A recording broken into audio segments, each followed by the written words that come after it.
bio Kenya indi na ci réew mi bidéew bu bees yaa forme lañu koy wax ay waay ne sunguf la booy ruy di naan di génne sa ange ay waay ne sunguf la booy ruy di naan di yokku sa forme yaa forme lañu koy wax lu bees a bees defar sa wang ba dootoo mer lu bees a bees neexee nga def ca meew yaa forme bu la neexee nga def ca soow yaa forme gàncax la fii lañ ko defare foo dem ci Sénégal am na fa ak bitim réew baax ci jigéen bi nampal ak xale bu xiibon jaaraama bio Kenya jaaraama bio Kenya Bio Kenya gàncax yi leen di indil tawféex téléphone 77 161 21 21 mbokk yi seetaan MMD Média dal leen ak jàmm ci seen émission bii di njolloor di émission boo xamante ni dañ leen di toppal lépp lu fës ci xibaar ci biir semaine bi ñu ànd ci ak Hadj Mansour nuyu naa la. alors fay naa la bu baax Rama noo def. maa ngi sant yàlla bu baax. yaa ngi am jàmm. maa ngi sant bu baax. Hadj Mansour bokk na ci li gën a fës ci xibaar yi roppalaan bi nga xamante ni nii njiitu réew mi da koo jënd mu toll ci 100 millions de dollars di 60 milliards ci suñu ay koppar ci ab communiqué boo xamante ne nii ki nga xamante ni mooy Omar Gueye moo ko xaatim fësal ko di ñu wax ne avion bi nga xamante ni moom la président daan utiliser dafa màggat ana lan nga noo mën a leeral ci yooyu xibaar. alors vraiment loolu nekk na coow ci ayu bis bi depuis ci bi ñuy dugg ci ayu bis bi dafay tombé woon ak fête muy Pentecôte. donc xëy na loolu moo tax sax mu xaw a échappé lundi bi mais mardi bi wax nañ ci bu baax a baax li ñu ci wax mooy am na différence diggante roppalaan bi fi nekkoon ak bi fi nekk muy bu bees bi ñu jënd mais dafa bëri ay lu ci desee leer parce que ci ministre bi nga xam moo yor kàddu gouvernement bi nee na secret de défense mooy li tax xëy na du ñu leeral njëg mais wax njëgu roppalaan li muy ja njoxtu naa ni ajuwul ci secret de défense xëy na leneen la. am na ay taskatu xibaar yu commencé sax joxe yeneen détails ci ni avion bi jëndewuñu ko sax 60 milliards mais li ñu ko jëndee ëpp na 100 milliards taskatu xibaar bi ci joxe ay éclaircissement sax avant-hier wax na sax avion bi nan la ñu ko jëndee nee nañu waa Indonésie ñoo commandé woon Indonésie wala Malaisie ñoo commandé woon ay appareils finalement ak crise bi am mënuñoo jënd appareil yépp ñu mujj jël li ñu mën mu des fa. bi fa des actuellement nee nañu mu ngi basé ci aéroport international bu Mulhouse parce que xibaar bu gëstu moo wax loolu est-ce que am na wala amul man du ma ko confirmer mais dinaa répéter moom li mu bind wax ko li am solo mooy bëri na ay intervention yu ci am ñu ni njiitu réew mi jamono ji du jamono yi jënd roppalaan parce que am na lu gën a nekk farata parce que nëgëni si daaw ñu ngi tolloon ci jamono yalwaan nëgëni si daaw ñu ngi tëj Sénégal yi ci ay couvre-feu kon bu ñu waxee ne njiit réew mi dafay jënd roppalaan tey am na lu gën a nekk farata déedéet am na ñu ni itam farata la parce que roppalaan bi fi Ablaye Wade bàyyi woon te mu bari woon coow avion Ablaye Wade sax moo ëppoon coow bu Macky Sall ci jaatum 2002 2003 ci suñu moteur avion yi ñu wàcce woon ca Perpignan ba ñu jël ay taskatu xibaar yóbbu leen foofu ñu dem fekk seeti moteur yi nga xam ne ñu ko wekke woon ci avion Pointe Sangomar jaay ko waa Perpignan donc ñu gis ni boobu moo ëppoon sax coow bii parce que bii egguñu foofu bu ñu nekkoon avion bi fi Abdoulaye Wade bàyyi woon dund na li muy dund ba màgget ba noppi il faut ñu changer ko xel mën na ko nangu parce que xëy na Abdoulaye Wade bi mu koy jënd dafa beesul woon mais de toute façon avion moom gàttul fan xaw ma nag màgget na à ce point wala déet en tout cas bu ñu sukkandikoo ci ñu féete ak Macky Sall nee nañu avion bi liñ ci réparé dafa bëri avion bi itam li ñuy loué dafa bëri parce que bu ñu koy defaraat day fekk mu nekk garé du mën a naaw alors njiitu réew mi day am ay soxla yu ñuy dox pour réew mi donc faaw mu am roppalaan donc bu fekkee côté boobu ci ñu féete ak moom bokk ak moom xalaat di gisee noonu ñoom nee nañu loolu mënut a ñàkk ko ñu am avion bu bees. alors question bi nag mooy ban xaalis la ñu jëndee avion bi ci ban budget lañ ko waajaloon ak nan la ñu ko fayee parce que ci ni ñu koy fayee nee nañu dañuy joxe ay tranches la. mais faaw mu mat ñu soog a jot avion bi alors avion bi ñu ngi ko annoncé ci fin juin début juillet ci la ñu annoncé roppalaan gi ñëw Sénégal pratiquement kon fay nañu ko noppi am na ñu wax ne échange la ci avion bi fi nekkoon ak bii ñuy jëndaat am na wala amul am na sax benn presse bu annoncé ni avion bi fi nekkoon am na ku ñëwoon bëgg koo jëndaat mais da cee fayoon sax 5 milliards dem ba ci biir mu dawaat. alors boo jëndee avion nag ñuy werante diggante 60 milliards 100 milliards alors avion bi nga yoroon mënu koo jaayee 5 milliards y a une chose day wane ne avion bi nga yoroon màgget na ba jéggi dayoo wala kiy jënd soit avion bi xam na ni yow xamoo avion.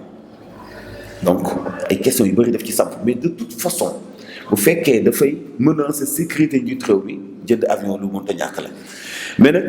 ñàkk kaaraange gi ñu wax ci avion bi mu jaay xaw na tey xel parce que Ablaye Wade jamono jooju dañ ko doon attaqué di ko attaqué mais xamoon nañu ni mënut a ñàkk mu am roppalaan bu ñu nee itam avion Macky Sall bii màgget na itam xel mun na ko nangu parce que Ablaye Wade jógee ni fi dem voyage Arabie Saoudite après vers avion toj yàllaa ci def ndox mu sedd loo ko mooy mu nekk njombe donc yooyu boo ko dajalee d'emblée li wér te wóor mooy président bu amee avion ak bu ko amul bu amee limousine ak bu ko amul bu takkee montre bu cher ak bu ko takkul askan wi sonn nañu askanu Sénégal dañoo sonn ñoom xamuñu financement wu FMI askanu Sénégal xamuñu financement wu Banque mondiale askanu Sénégal xam nga lu ñu xam xiif lekk bëgg liggéey dem liggéey ndaw ñi ñu ngi souffrir ndaw ñi dañ leen war a fayuñu leen ndaw ñi ñu ngi leen di exploiter d'emblée yëpp boo ko dajalee président jëndal avion mais avion yooyu voyage ci boo demee nga négocier benn partenariat bu ñoo xam ne dañuy ñëw implanter ci Sénégal def fi ay petites et moyennes entreprises ñu am ay unités de production ay industries yu ndaw yoo xam dañuy liggéey ndaw ñu am fu ñuy daane seen doole mais nag waxuma ay usines yu fi ñëw implanté fi ba noppi jàpp waa Sénégal def leen ay jàmm laa duñu ko accepter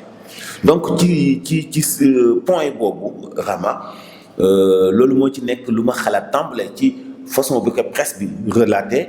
ak jàngat bi nga xam ne jàngat nañu ko ci comme xeetu yóbbal ñu yóbbante ko président que na jënd avion na jënd oto su ko neexee mais na xam ne askan bi ko jox pouvoir ba tax muy jënd avion muy askanu Sénégal majorité askanu Sénégal dañoo sonn dañu rafle dañu xiif dañu mar dañu bëgg liggéey na xam loolu. Hadj Massoud dañuy desandi ba tey ci politique ñeel li nga xamante ni may mémorandum boobu moo xam ñi faree ci kujje gi la wala ñi nga xam ni ñoo nekk ci nguur gi ku ci nekk ñi ngi dàggasante di teesante ñeel li nga xamante ni mooy manifestation bi fi amoon ci mois de mars bi ñu génn ku ci nekk nag yaa ngi koy jiiñ sa morom boobule manifestation ci fàttali fukki ndaw ak ñett ñàkkoon na ci seen bakkan. Hadj Massoud laaj bi samp mooy à qui la faute. À qui la faute doo xam koo koy tuumaal mais tey boo nee à qui la faute ma ne que respecté wul ay kàddoom ci kanamu kilifa yi. dafa amoon fitna bi fitna ci amee mu doon ay manifestation jékki-jékki ñu bàyyi Ousmane Sonko coow li dal 2 jours après njiit réew mi génn ni les Sénégalais dégg naa seen les jeunes Sénégalais dégg naa seen message c'est-à-dire que li mu ci jublu woon mooy mépriser mooy ñàkkal fayda xëy na tolluwaayu Ousmane Sonko ci ndaw ñi bëgg na ne la wan ni li tax ngeen doon manifester du Ousmane Sonko mais li tax ngeen doon manifester mooy da ngeen a xiif da ngeen a mar da ngeen a bëgg liggéey comme dégg naa seen message mu ne dina def conseil présidentiel pour ñu mën a utal ndaw ñu liggéey ñu am ci yaakaar dinañu génne ñi nekk ci kaso yi ñu am ci yaakaar dinañu bàyyi dossier boobu vraiment ba mu des rek li nekk ci loxo yoon muy Adji Sarr mi kalaame Ousmane Sonko ñu am yaakaar alors xale yi bàyyi manifestation yi ñu génne benn nombre ci kaso bi mais bu leen fàtte ni ci ndaw yooyu ñu jàppoon bàyyiwuñu ñëpp donc nguur gi mu ngi commencé ñàkk respecté engagement am surtout Diourbel ba tey seeni ndaw yi ñu ngi ci kaso bi et temps yooyu dañu waxoon ni dañuy def manifestation parce que attekat bi nekk Diourbel dafa sàggane dossier bu xale yooyu ñu ni non comme dañu yàqoon tribunal ba taal ko mun tëb rek yombee noonu comprendre que fokk ñu jéem a xaar nu ñu mën a dajale waati dossier yooyu wala ñu am beneen procédure mais boo ak léegi nag tribunal bu ñu lakkoon itam xanaa wax na avancé xale yi ñu ngi ci kaso bi ba léegi te xale yi bàyyi nañu manifestation léegi ci wàllu mémorandum contre mémorandum man gisuma sax mémorandum bu pouvoir bi ci jéego yi def recoupage ak redécoupage la ñu nekk pour xool lu ñu mën a daggate dëkk bi ay gox yu ndawaan ba mën a jël gagné élection locale yi ñu dëkkmal jàpp nañ datu élection yi ni mu leen neexee le 23 janvier 2022 ñoo xam ñu ngi bëgg a dagg dëkk bi ni mu leen neexee et même datu élection yooyu ñu jàpp sax décret bi koy saxal signé guñu ko kon sax wóoragul sax ba léegi ni élection dina am même date te loolu gars yi duñ ci bàyyi xel même journalistes yi amul ko ci bàyyi xel décret bi saxal datu élection yi génnee guñu ko te élection yi même bu ñu ko defee le 3 juin dafay dàq élection législative automatiquement par la force léegi boo dajalee loolu ñu nekk ci jamono joo xam ñu ngi waxi élection ñu ngi nekk ci tiraillement politique ñu continuer maintenir ay ndaw ci kaso bi kenn génnewu leen dañu nekk ndaw yu bokkoon ci manifestation yi ba noppi bëgg ni jàmm am na dal am na et ñi féeteeg pouvoir bi saa ba ñu waxee ni li amoon bu amatee du demee nu mu demee woon mais bien sûr parce que peuple Sénégal ñoo manifesté wu woon kilifa mooy borom jàq day moytu borom baatu neen bu ñu sàkku ay manifestation am na ku nekk respecté sa ay kàddoom parce que kilifa diine di Sëñ Mountakha Mbacké moo ci dugaloon loxoom nekk médiateur fexe ba lépp dal na ku nekk li lay rasul au moins cër boo ameel sax kilifa gi nga sàmmoonte say kàddu mémorandum opposition bi li ñu def sañ nañu ko mooy nañu génne ñi nekk ci kaso bi nañu accélérer procédure dossier Ousmane Sonko way dafa jot dañu ko accuser viol mu laaj une enquête bu leer nañ bu fekkee li ñu ko tuumaal dëgg la yoon dal ci kawam bu fekkee du dëgg ñu bàyyi ko mu libre mais du ñu nangu mukk téye fi Ousmane Sonko du dem du voyager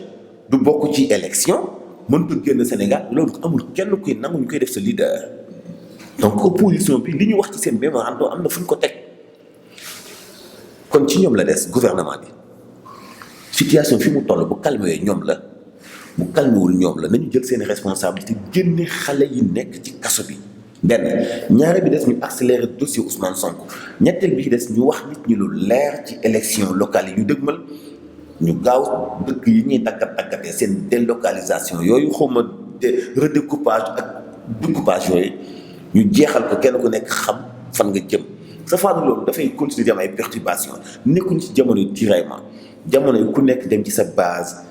wax ak askan wi ok ci wàllu politique mais jamono ji ñu nekk aussi mooy jamonoy alerte ñi jiite réew mi xam ni du moment wu sax politique mais moment wu saafara situation bi Sénégal yi di jànkuwanteel Sénégalais yi dañu sonn fi mu nekk nii Sénégalais yi dañu sonn li ci gën a malheur fan yi passé ñetti ministre ñoo def benn conférence de presse Oumar Gueye Dame Diop Néné Fatoumata Tall pour fi gouvernement bi toll ci wutal ndaw ñu liggéey ñu annoncé ay postes yu bëri presque defe naa bu mu juumul 50 000 emplois mais emplois yi lan la ay pavage ay reboisement man dina am xale bu am jàng am xam-xam ma bëgg mu tabax avenir bu dëgër mais bu ma la nee leen naree jàngal reboisement ma dugal la école formation bu lay jàngal agriculture ak élevage ma jox la 5 hectares nga dem liggéey mais reboisement est-ce que xam nga ni golo day reboiser est-ce que xam nga ni picc sax dafay day reboiser picc ñun bu njëkk xam nga lu doon boy suñu ay tool piccum xaax mooy dem ci niim lekk doomu niim ñëw neefere ko ci sa tool doomu foog ñu arrêté wutal ndaw ñi métier bu am valeur gouvernement du signer ay ndaw ay contrat gouvernement du bàyyi ay ndaw yoo xam ni ay volontaires hydrauliques lañu di sonn di souffrir gouvernement du bàyyi aw askanam di dund ñu xamuñu fu ñu jëm ak marché bu kenn contrôlé wul xamul kilo ceeb ñaata lay jaar xamul kilo yàpp ñaata lay jaar xamul litre diw ñaata lay jaar da nga dégg fenn fu gouvernement bi yokkee diwlin et pourtant litre diw jóge na 5000 non 4500 dem na léegi ba jigéen na pratiquement 7000 jigéen na ko ñenn ñi 6000 kan moo ko yokk ñi jaay ñoo ko yokk lu mu leen neexee seen yoon ci askan parce que amuñu ko leen contrôlé saako ceeb lu ko jëlee 17000 yóbbu ko 19000 ba 20000 ñu koy jaay parce que amuñu kenn ku leen contrôlé te yooyu donc nga xam nga ceeb ak diw fu mu yombul ci askan wi sonn nañu gis nga loolu mu ëpp solo nit ñi orienté nit ñi ci wàllu ay mémorandum politiciens yi nga xam ne motuñu 1% ci population bu Sénégal ci la askan wi sonn gouvernement bi am na waneen sas bu bokkul ak ay mémorandum xama franchement suuf si ndaw yooyu la ñuy desandi tey dañuy génn ci wàllum politique ñëw ci li nga xamante ne nii mën naa ne moo gën a def buzz ci semaine bi di benn phénomène boo xam ne ndaw yi ñoo ko tuddee lomotif nag di ay vidéo yoo xam ne naam rafetul ci gis-gis ndax ay appel vidéo la loo xam ne ñaari nit ko séq ba wanante awra di ci am Hadj Mansour dama lay laaj ba xam téléphone dafa bëgg a perte valeur am wala ndaw ñi ñoo bëgg a perte seeni valeur. téléphone est-ce que waa Sénégal bi ñu am téléphone xam nañu valeur téléphone foofu la question bi nekk sëñ Cheikh Ahmed Tidiane Sy dafa doon wax naan am ko te xamoo ko ñàkk ko te xam ko moo ko gën téléphone ak utilité bi mu am ak njëriñ bi mu am ak ni mu amee solo ak li muy créé tey ci ay victimes daanaka mooy ñi ko am ñëpp xamuñu ko mais sénégalais moom mu bëgg médiocrité vraiment tey yow mun nga toog benn 1 an kenn du la xam parce que xam la moo tax tu es correct parce que saagawoo parce que jëwoo kenn parce que tuddoo awra kenn parce que tuddoo waaye bàyyu kenn wala yaayu kenn mais pour nga nekk star da ngay saaga ndey da ngay tudd yaayu nit da ngay menacer nit ni ko boo waxee mu génn sa photo awra loolu donc la ñuy dundee Sénégal et dañuy fen gis nga ñi nekk à l'étranger di wax damay génn kii am naa sa photo bii nii damay génn lii dañuy fen ku ci filmé woon sa sœur boo bokkal ndey ak baay ku ci filmé woon sa frère ku ci filmé woon sa ay wayjur doo ko génne gis nga filmu jàmbur c'est vrai que nag du ma ñaax benn xale muy filmante ak ay copines wala yooyu noonu non mais dama ne si toutefois yow nga tombé ci benn film nga menacé kooku ne da nga koy publier bu doon sa photo frère wala sœur wala sa papa wala sa yaay doo ko génnee Yonent bi sallallahu alayhi wa sallam daf ñu wax laa yuminu ahadukum xatta yuhibba li axihi maa yuhibbu li nafsihi mënu leen nekk nit ñu gëm yàlla lu dul ni du dama laa bëggal yow comme man li ma bëggal sama bopp mbubu boo ko solee jékkul bul ko solal keneen bari na ku ñuy menacé naan dinaa génn lii dañuy fen amuñu lu ñu génne amuñu lu ñu wane et li ci gën a doyadi li ci gën a ñàkk fayda da ngay gis ay kilifa ñoo xam ne ay star lañu ci wàllu làmb ji ay star ci wàllu musique ay star ci wàllu média ñu naw leen lool ñu nekk ay leader d'opinion war di ñaax nit ñi ci lu baax war di véhiculer ay message fulla ay message yu personnalité ay message yu ñu leen nawee dañuy woo ñu ñàkk fayda ñooñu di génne taatu jàmbur yi di leen féliciter di leen remercier di leen encourager parce que yow tiit nga ni yow dañuy génne sa taat gis nañ ko fi parce que da ngeen doyadi parce que boo nekkee kilifa di def li nga war a def saw askan ku am sa photo taat sax bala mu koy génne dina ko xoolaat parce que day xam ne bu ko génnee tey la ba kanam bàyyi leen ñàkk fayda yooyu di def ay star saagakatu ndey yi di def ay star wanekatu taat yi loolu du dëkk ci am réew encouragé wu ma kenn nag muy filmer wala muy photo awraam di ko wane encouragé wu ma kenn de mais si toutefois mu arrivé la laa wax ñu lay menacé ay xamal naa la lii xamal naa la lee koo xamal na sa papa xamal na sa yaay gis nga Yonent bi sallallahu alayhi wa sallam bi ko waa Màkka di xas ak di ko saaga bi ko yàlla di tontul dafa wàcce saar nuun wal xalam la wàcce daa saaga Xaalid ibn Walid saaga Walid ibn Mughira da leen ne saaga bu tudd seen pàqub maam lu leer laa lay wax yàlla daf lay digaleen saa yi nga pànk jikko yu ñaaw yi ñu bëgg a yaatal fii ni ay lomotif benn xale buy def théâtre nga xam ni sësul ci ginnaaw kenn lu dul benn série rek boo xam ne fakkastalu la ñu xam ne am na lu mu mën a jouer ñu jël xale boobu dugal ko ci série boobu benn at ñaari at ndeysaan mu commencé di am confiance ci boppam commencé di téye benn 300 000 commencé di téye benn 100 000 au moins motivé boo ko jàppale woo ko mu tabax ëllëgam ci wàllu star gi mu doon ci mu jàng ci mu yeewu ndaw loolu nga xam ne ëllëg mun na nekk benn producteur de film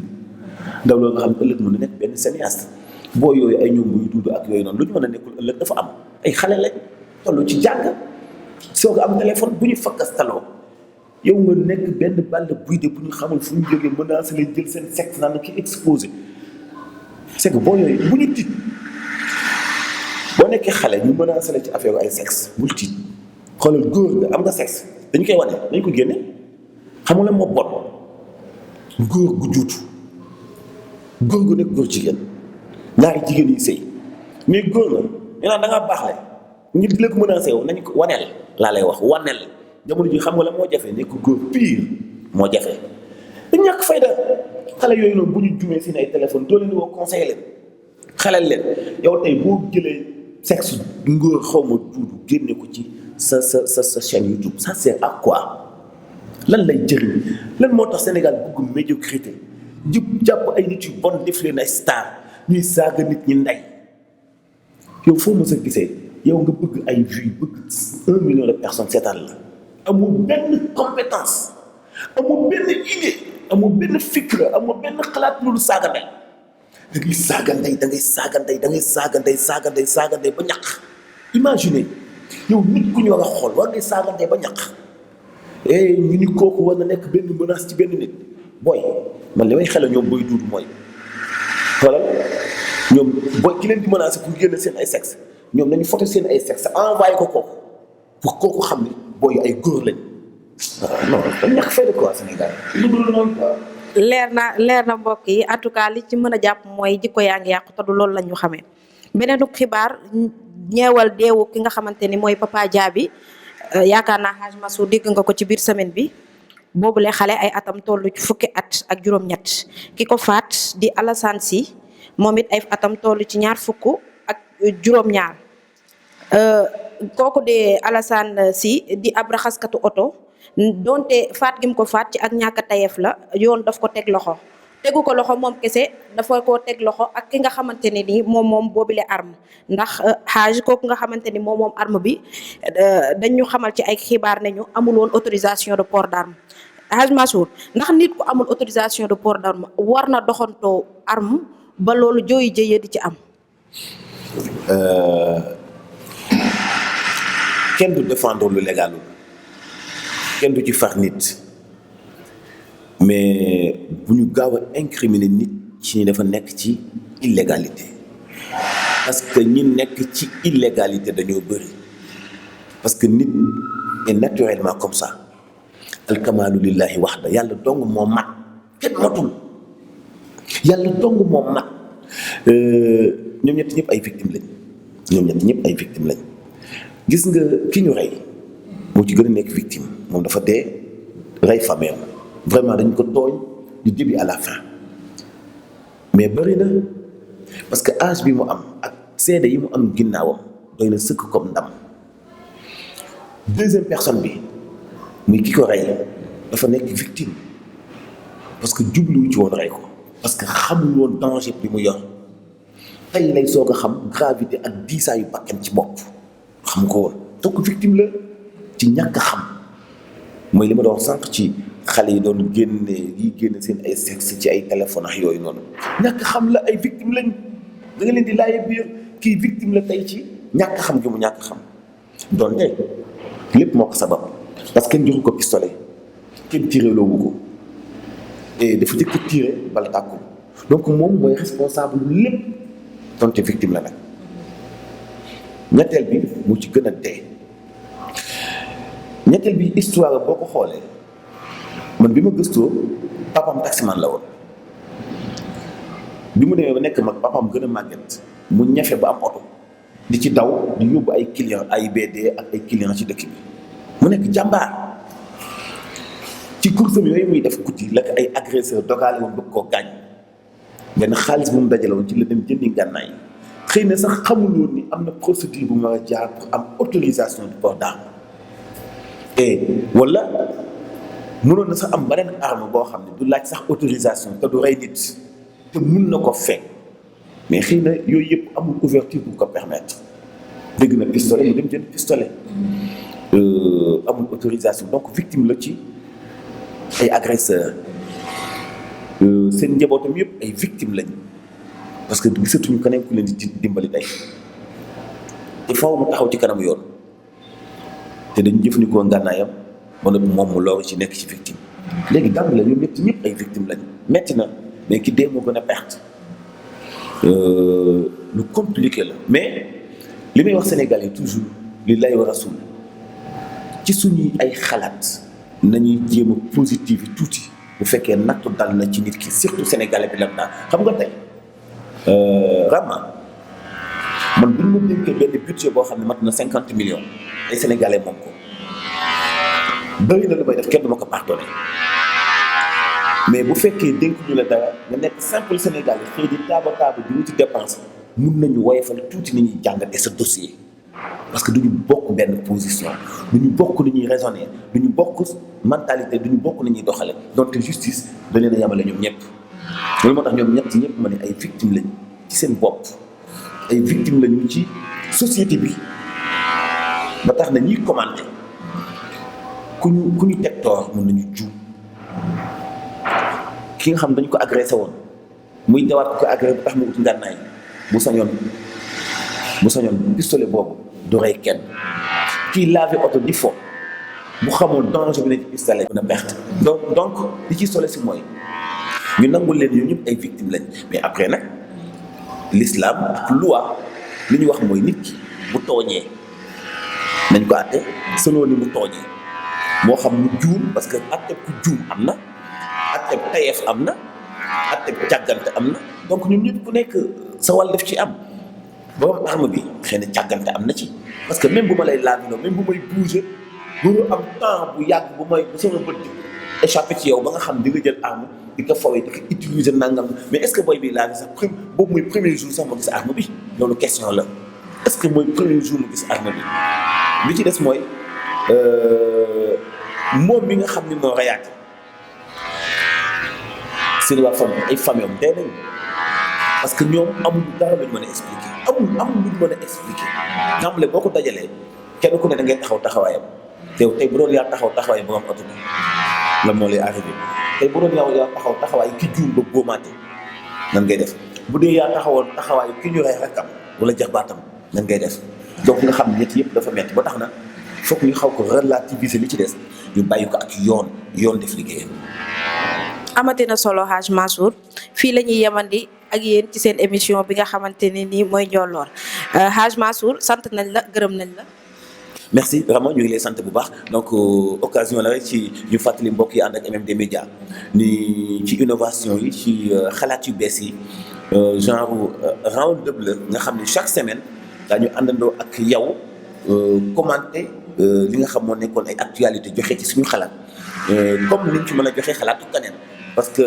incha allah dinañu gën a ubbi gën a yaatal nga dem di jëlee ay kilifa laaj leen seen xalaat ci benn sujet bu boobaa ñooñu dañuy jàppale ci commenté bi daañuy jàppale ci wàllu xalaat bi l'essentiel mooy gën nañu ubbi suñu ay buntu gën leen a jige si incha allah ci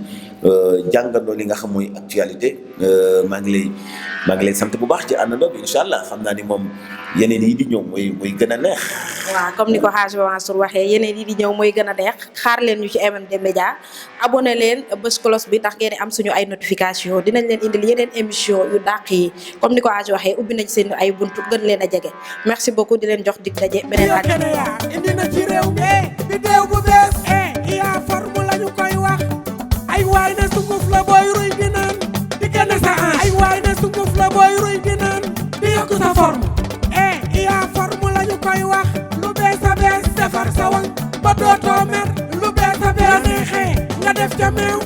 yaa forme ay bu la neexee nga def ca soow yaa forme gàncax la fii lañ ko defare foo dem ci Sénégal am na fa ak bitim réew baax ci jigéen bi nampal ak xale bu xiiboon jaaraama bio Kenya jaaraama bio Kenya Bio Kenya gàncax yi leen di indil tawfeex téléphone 77 161 21 21